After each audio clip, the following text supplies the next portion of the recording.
जरूरी है। नमस्कार, एमएनएस न्यूज लाइव में आप सभी का स्वागत है। मैं हूं आपके साथ अर्शी अंसारी। आइए देखते हैं देश और दुनिया की तमाम बड़ी खबरें। इससे पहले एक नजर हेडलाइंस पर। भाजपा में बड़ी फूट, नहीं मान रहे विरोधी पदाधिकारियों ने इस्तीफा सौंप जमकर काटा बवाल। कांग्रेसी विवाद के बीच सपा दफ्तर से बाहर लगा पोस्टर, अखिलेश यादव की फोटो लगाकर कही ये बात। सहकारिता मंत्री ने एनसीएल का लोगों को और वेबसाइट लॉन्च किया, सदस्यों के बीच प्रमाण पत्र बांटे गए। आइए देखते हैं खबरें विस्तार से।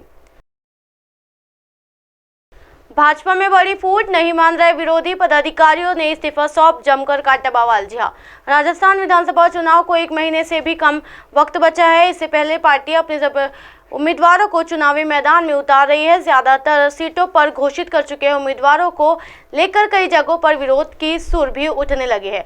प्रदर्शन के दोनों ही प्रमुख दलों की विरोध का सामना करना पड़ रहा है, लेकिन राजसमंद में बड़ा मामला सामने आया है। जी हां, यहां राजसमंद जिले के 4 में तीन सीटों पर घोषित प्रत्याशियों के विरोध में कार्यकर्ता उग्र हो गए हैं। उन्होंने अपने पार्टी कार्यालय पर ही तोड़फोड़ और पथराव कर दिया। हालात यहां तक बिगड़ गए हैं कि पुलिस थाने और पुलिस लाइन से जब्ता बुलाना पड़ गया। जी हां, बड़ी संख्या में स्थानीय पदाधिकारी ने अध्यक्ष को इस्तीफा तक सौंप दिया है। दरअसल बीजेपी की तरफ से शनिवार को 83 प्रत्याशियों की सूची जारी की गई थी। इसमें राजसमंद से भी 3 प्रत्याशियों के नाम थे, जिसके अगले ही दिन बड़ी संख्या में कार्यकर्ता और स्थानीय पदाधिकारी राजसमंद जिले के बीजेपी कार्यकर्ता पर पहुंचे और नारेबाजी करते हुए इस्तीफे सौंप दिए। यही नहीं, कार्यालय में पड़े फर्नीचर को आग लगा दी और पार्टी कार्यालय के खिड़कियों पर पथराव किया। स्थिति बिगड़ते देखा जिला अध्यक्ष ने कांकरोली थाने से पुलिस बुलाई, लेकिन कार्यकर्ताओं ने ये कहते हुए रोक दिया कि घर का मामला, अंदर पुलिस नहीं आएगी। अब उच्च पदाधिकारी इस मामले को बैठकर सुलझाने की कोशिश में लगे हुए हैं। बढ़ते हैं अगली खबर की ओर। कांग्रेस से विवाद के बीच सपा दफ्तर से बाहर लगा पोस्टर, अखिलेश यादव की फोटो लगाकर कही ये बात। जी हां, लोकसभा चुनाव से पहले अखिलेश यादव को भावी प्रधानमंत्री बताया जाने लगा है। लखनऊ में सपा दफ्तर के बाहर लगा पोस्टर चर्चा का केंद्र बन गया है। पोस्टर में अखिलेश यादव को भावी प्रधानमंत्री बताया गया है।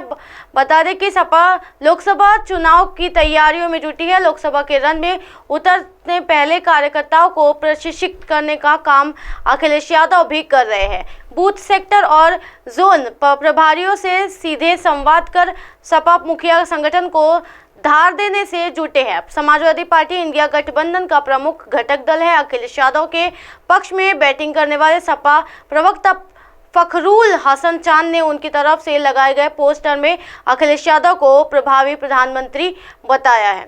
सपा मुख्यालय के बाहर लगा पोस्टर चर्चित। जी हां, सपा मुख्यालय के बाहर एक और पोस्टर भी काफी चर्चित हो रहा है। पोस्टर के जरिए बड़ा सियासी संदेश देने की कोशिश की गई है।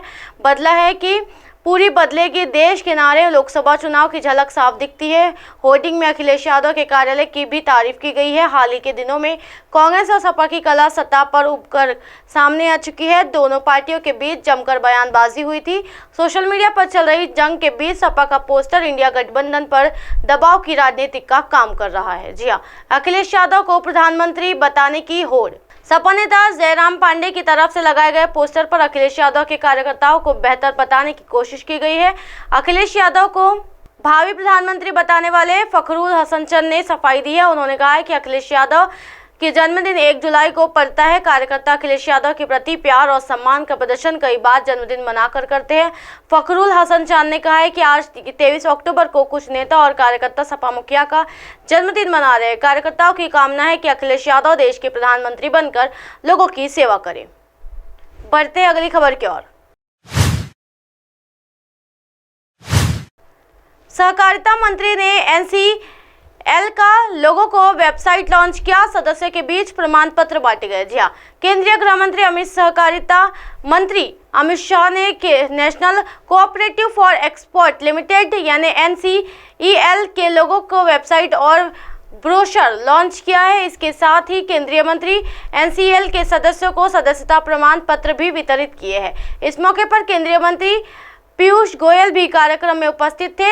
NCAL द्वारा आयोजित सहकारी निर्यात पर राष्ट्रीय संगठन को संबोधित करते हुए केंद्रीय सहकारिता मंत्री ने कहा कि राष्ट्रीय सहकारिता निर्यात लिमिटेड यानी NCAL का गठन सहकारी समितियों को निर्यात अवसरों की सुविधा प्रदान करने के लिए किया गया है।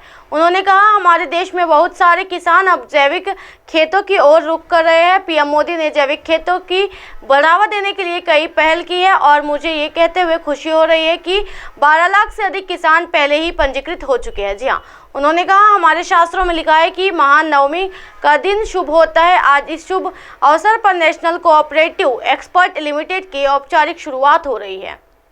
इसी तरह की दिन भर की तमाम बड़ी खबरों से फिर कराओगे आपका रूबरू। तब तक के देखते रहिए MNS न्यूज नेटवर्क। मेरे साथ यानी अर्शी अंसारी के साथ नमस्कार।